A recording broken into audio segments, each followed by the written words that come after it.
Bineînțeles. Vrei să încerci să ți-o cobori tu? Da. Deci, ambele frâne și cu atenție, să nu faci spagatul.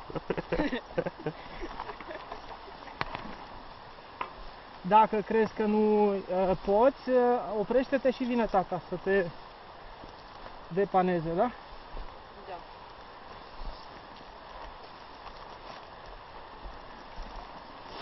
Dacă ești supărat pe taică, tot dă drumul la biclă jos. Dacă ești supărat pe taică, tot dă drumul la biclă jos. Te-ai prins? Dacă ești supărat pe tine, să dau drumul la biclă, că vine pe tine. Să faci o avalanșă.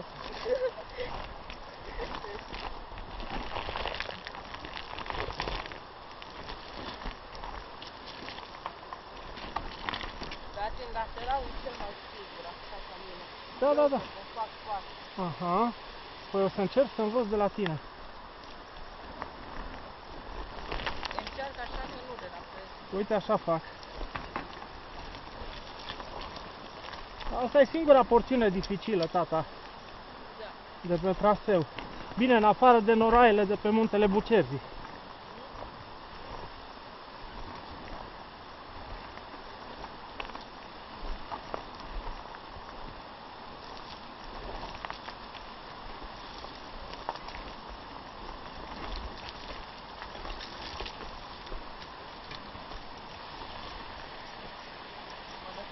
Bine. Dacă e ceva, te oprești și mă chemi. Dacă e ceva foarte grav, dă drumul la biclă.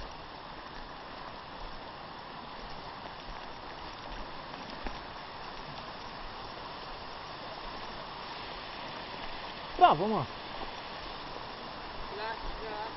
La 8 ani. Păi erai mic. Cum crezi că puteai să cobori aici? Te ajuteau și acum, dar dacă ai zis că vrei...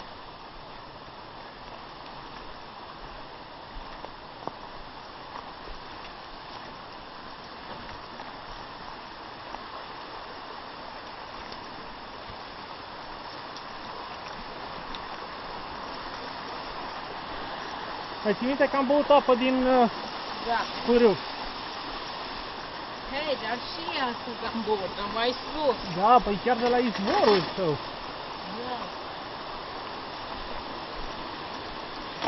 Chiar de la sur. De la sursă, da.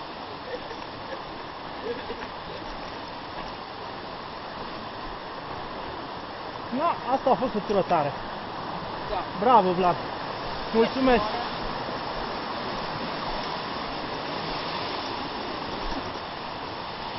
Mulțumesc că m-ai însoțit. Bun. Hai să opresc tura. Este 13 și 20.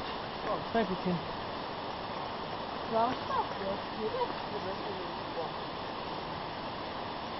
Așa. Oprim tura. Dăm drumul la mașină și mai vedem.